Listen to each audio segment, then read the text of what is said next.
नमस्कार, सुस्वागतम. कसे आहात सगळे? मजेत ना? आणि आपला नेहमीचा पुलकीचा प्रश्न काय आहे मंडळी? हसताय ना? हसायलाच पाहिजे मंडळी, कारण घेऊन आलोय आपल्या हक्काचा आपला लाडका कार्यक्रम आपल्या चुकरटवाडीतून, ज्याचं नाव आहे चला हवा येऊ द्या, होऊ दे व्हायरल. तर मंडळी, उद्या आहे संक्रांत, त्यामुळे संक्रांतीची जोरदार तयारी सगळीकडे चालू आहे महाराष्ट्रात. आत्तापासूनच सगळ्यांना खूप साऱ्या शुभेच्छा. तिळगुळ घ्या, गोड गोड बोला, हवा येऊ द्या, गोड गोड हसा. संक्रांतीच्या निमित्तानं तितकेच गोड पाहुणे सुद्धा या मंचावरती येणार आहेत. एक निर्णय घेतलाय सुबोध भावेंनी. तो निर्णय काय आहे तो त्यांनाच आपण विचारूयात. सिनेमाचं नावच आहे एक निर्णय, आणि त्या निमित्तानं या मंचावरती मनापासून स्वागत करूयात संपूर्ण टीमचं. जोरदार टाळ्या. वा वा सर, स्वागत स्वागत सगळ्यांचं स्वागत करतो मी, सगळ्या टीमचं स्वागत. आणि मी बसण्याची विनंती करतो. सरंजामेन सारखी बिझी माणसं बघा, काल लग्न लागलं, आज लगेच दुसऱ्या कामासाठी रेडी, इतकी बिझी माणसं. तर तुम्हाला संक्रांतीच्या खूप साऱ्या शुभेच्छा सगळ्या टीमला. आणि तुमच्या बरोबरीनच आणखीनही पाहुणे येणार आहेत आजचा हा एपिसोड गोड करण्यासाठी. सई तामणकर म्हटल्यानंतर चर्चा तर होणारच. तर आता नवीन चर्चा आहे ती म्हणजे तिच्याबरोबर डेट करता येणार आहे असं म्हणतात. तरी बाबा मला माहित नाही खरं काय खोटं काय, तिलाच विचारूयात. डेट विथ सई म्हणजे नक्की काय? जोरदार टाळ्या सई तामणकर आणि टीम साठी. वा वा. बसण्याची विनंती करतो मी सगळ्यांना. सगळ्या पाहुण्यांचं मनापासून स्वागत करतो. सुबोध भावे नेहमीच काहीतरी वेगळं करतात, वेगळं घेऊन येतात हवा येऊ द्यामध्ये, आणि तसाच हा एक निर्णय विचारायचा. काय हा एक निर्णय? हे कुटुंब आहे आणि या कुटुंबातल्या एका व्यक्तीने असा एक निर्णय घेतलाय की ज्याच्यामुळे त्या पूर्ण कुटुंबाचं एका वेगळ्या गोष्टींचा सामना करावा लागतो. अच्छा. त्यातलं माझं जे कॅरेक्टर आहे डॉक्टर ईशान, जो बालरोग तज्ज्ञ आहे, अव्यक्त आहे, शांत आहे, फार पटकन रिॲक्ट होणार नाही आहे गोष्टींना. आणि हे सगळं त्याच्या बाबतीत घडतंय, पण त्यांनी ठरवलेलं नाही आहे. दुसरं कोणीतरी त्याच्या जवळच्या व्यक्तींनी हा निर्णय घेतला आहे आणि या सगळ्याचा सामना मात्र त्याला करावा लागतो. डॉक्टर ही व्यक्तिरेखा तुम्ही साकारताय म्हणजे बालगंधर्व ते बालरोग तज्ज्ञ, हा जो एक प्रवास आहे.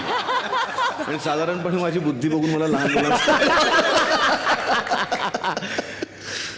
तर मग त्याच्यासाठी काय वेगळा अभ्यास करावा लागला का? हे सगळेच बाल येतात ना आपल्याकडे, त्यामुळे त्यांच्याकडे बघितलं की कळतं की आजार नेमका काय आहे या सगळ्या लोकांना. त्यामुळे सगळेच निरागस, चुणचुणीत, अजून वयात न आलेली अशीच माणसं आपल्या आजूबाजूला असल्यामुळे. आणि ईशामुळे तुम्हाला जास्त फायदा.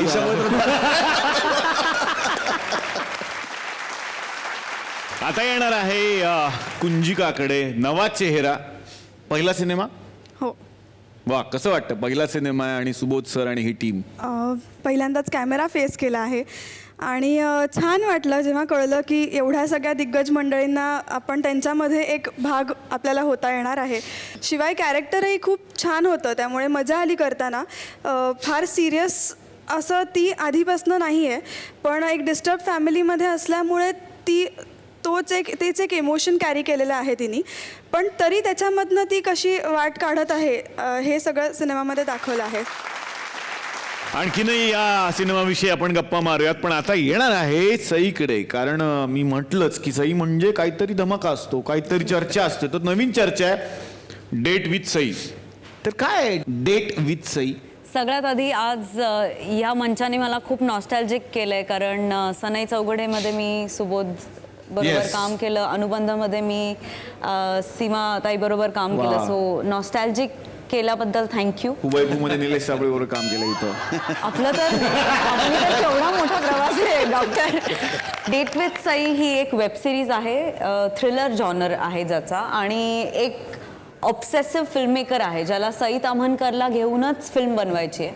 आणि तो म्हणजे तिच्यापर्यंत पोचण्याचे अनेक वेगवेगळ्या युक्त्या क्लुप्त्या करतो आणि आकाश पाताळ एक करून तिच्यापर्यंत पोचतो, आणि मग पुढे काय होतं अशी ही आमची वेब सिरीज आहे. तर असे महाभाग खूप भेटत असतील तर या महाभागांना डेडिकेट केलेली ही वेब सिरीज आहे. तर आपल्याकडे आज सुबोध भावे सर आलेले आहेत आणि सगळ्यांनाच माहिती की कालच त्यांचं लग्न झालं. म्हणजे टीव्हीवरती लग्न झालं. तुला पाहते रे या मालिकेमध्ये सगळ्यांना जी उत्सुकता होती की विक्रांत सरंजामे आणि ईशा यांचा विवाह कधी होणार आणि तो काल थाटात पार पडलेला आहे. तर काय झालंय सर, सगळ्यांची इच्छा होती की तिकडे यायला पाहिजे, आम्हाला तुम्ही बोलवायला पाहिजे. बरं, मला माहिती आहे सगळ्यांनाही तिकडे बोलावणं शक्य नव्हतं, त्यामुळे काही लोक नाराज झालेत. काही लोकांचं ठीक आहे, बॉलिवूड नाराज झालंय सर. हो, तर आता इथे एक कार्यक्रम होणार आहे तुकरटवाडीच्या न्यूज चॅनलवर, ज्याचं नाव आहे माझा वट्टा, म्हणजे ओटा. तर या माझा वट्टावरती हे सगळे बॉलिवूडचे कलाकार आपलं म्हणणं मांडायला येणार आहेत. बघूयात मग आता कोणाचं काय म्हणणं असणार आहे. नमस्कार, मी चनदा कदम आणि तुमचं मी स्वागत करते थुकरटवाडीच्या या आमच्या कार्यक्रमामध्ये, ज्याचं नाव आहे माझा वट्टा. आता आपण स्वागत करणार आहोत थुकरटवाडीचे आमचे न्यूज हेड रविराज हांडेकर यांचे.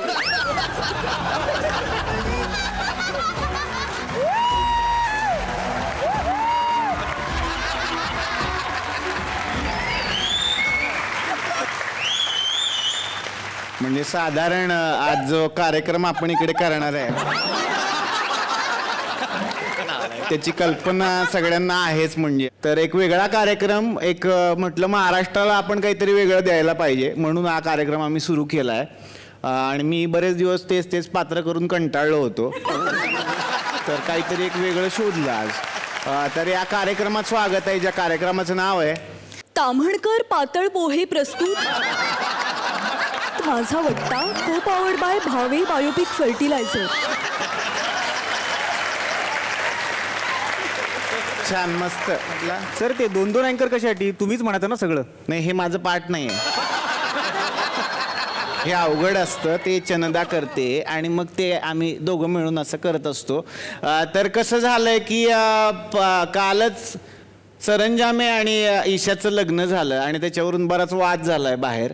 आणि बऱ्याच लोकांचं म्हणणं होतं की बाबा आम्हाला का नाही तुम्ही बोलवलं लग्नाला. तर आम्ही म्हटलं की तुम्ही आमच्या वट्ट्यावर या, तिकडे आपण चर्चा करूया, बाबा काय झालंय, खरंच काय प्रॉब्लेम आहेत का, आपण सॉल्व्ह करायचा प्रयत्न करू, कशाला भांडणं उगाच आपल्यात. म्हणून आता आपण कार्यक्रमासाठी काही लोकांना बोलवतोय, पण ज्यांच्या लग्नामुळे हा खरा तर एक प्रॉब्लेम क्रिएट झाला त्यांना आधी बोलवूया. जोरदार टाळ्या विक्रांत पायजमे आणि ईशा कडुनिमकर यांच्यासाठी.